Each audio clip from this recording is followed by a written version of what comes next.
Hello everyone, today we are going to solve LeetCode question number 205 that is isomorphic string.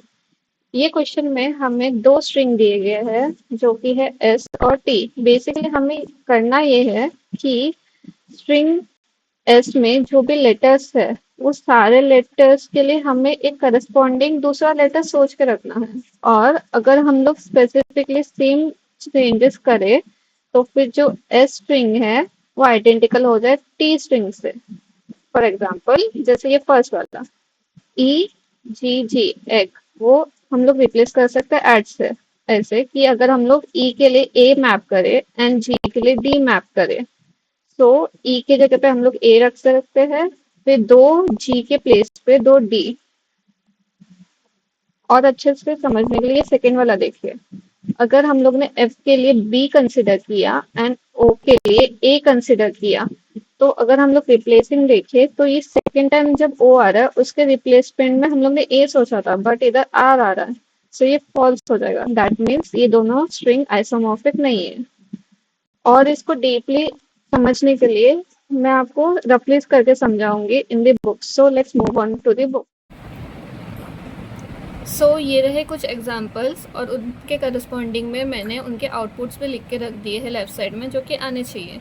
अब question समझने के बाद आप लोग के माइंड में सेट का कॉन्सेप्ट आ रहा होगा कि सेट यूज़ करना चाहिए। हम भी वही करने वाले, ठीक है। मैं कंसिडर कर रही हूँ S1 एंड S2 T और S स्ट्रिंग के लिए, ठीक है। S1 में हम लोग जब S स्ट्रिंग को डालेंगे तो हमें मिलेगा E G, और T के लिए हमें मिलेगा S2 में A और D, ठीक है। अभी इसको देखते हैं S1 S2।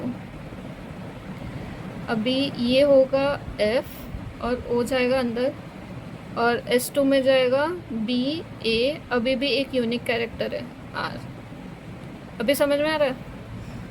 इसका साइज़ है 2, इसका भी साइज़ है 2। मतलब अगर साइज़ सेम रहे तो हम लोग ट्रू रिटर्न कर सकते हैं। यहाँ पे 2 है, 3 है, डिफरेंट है तो फिर फॉल्स रिटर्न कर सकते हैं। तीसरा एग्जांपल भी देख लेते हैं, S1 S2। अब आएगा PAER, इसका आएगा TILE, मतलब 4 साइज, इसका भी 4 साइज सिमिलर है। अब T रिटर्न ट्रू। मतलब ये तो बहुत ईजी था सोल्यूशन, है ना? बट ऐसा नहीं है। ये सोल्यूशन आपके इन एग्जांपल्स के लिए रन हो जाएंगे, बट इन फ्यूचर जब आपको ऐसा क्वेश्चन मिलेगा तो ये रन नहीं होगा। अब कंसिडर मतलब समझते हैं कि बी के लिए, चलो हम लोग ए कंसिडर कर रहे हैं, बी के लिए ए और इधर ए के लिए बी। इधर ए का रिप्लेसमेंट और बी का रिप्लेसमेंट हम लोग करेंगे। बी ए करेक्ट, ए के लिए बी, ए के लिए बी, करेक्ट।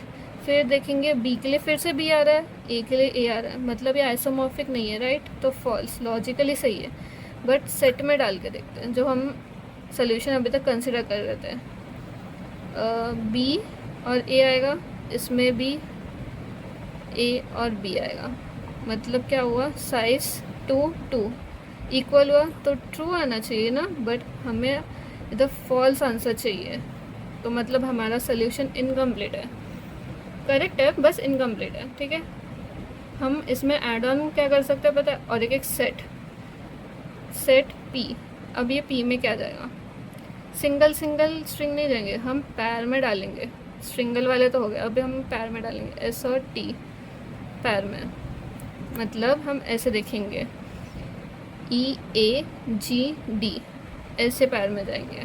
देखते हैं, ये P सेट, इसमें जाएगा EA और GD, ये एक पैर जाएगा।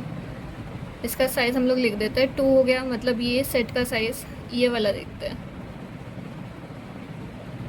ये P सेट, इसमें जाएगा FB, फिर OA, फिर OR, इसका आ गया 3। तीसरा वाला भी एक बार में कर लेते हैं, P set, PT, AI, P T तो पहले से, तो हम लोग नहीं डालेंगे। ई एल आर ई, इसका साइज हो गया 4।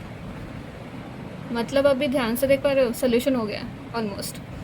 ये 2 साइज है, 2 2 तीनों का सेम है, तो हम लोग ट्रू रिटर्न करेंगे। तीनों का सेम नहीं, मतलब हम इधर 3 देख रहे हो, 3 को कोई भी एक कंसिडर कर लेंगे सोल्यूशन में, या तो एस से कंपेयर कर लो या तो टी से कंपेयर कर लो पी की साइज़।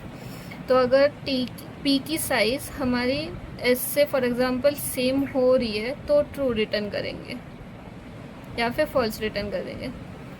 इधर भी 4 इसकी साइज़ है, इसको हम लोग एस से कंपेयर कर रहे हैं, एस की साइज़ से कंपेयर कर रहे हैं, जो इधर S1 की साइज़ आ रही है इक्वल है, तो फिर हम लोग ट्रू रिटर्न कर देंगे। अब जो हमारा डिफरेंट लास्ट वाला क्वेश्चन था, इसके लिए भी एक बार ट्राई करते हैं। P is equal to B A फिर से नहीं डालेंगे, ए बी फिर से नहीं डालेंगे, बी ए, इसकी साइज़ हो गई 4। अब हम लोग S1 से कंपेयर कर रहे थे ना, इधर 4 है P की साइज़, इधर S1 की साइज़ 2 है, इक्वल नहीं है, फॉल्स। मतलब हमें 2 कंडीशन डालनी है। क्या पता है कि फर्स्ट हम लोग देख रहे थे S1 इक्वल टू S2 हो, ये कंडीशन हम लोग ने ऐड ऑन क्या किया, P का कंडीशन। तो P की साइज़ को हम लोग कंपेयर करेंगे S1 से या तो S2 से। ये दोनों कंडीशन जब हमारी इक्वल होगी तो ही हमें ट्रू रिटर्न करना है। ठीक है, चलो कोडिंग वाइज देखते हैं अभी। सो ये रहा हमारा सोल्यूशन।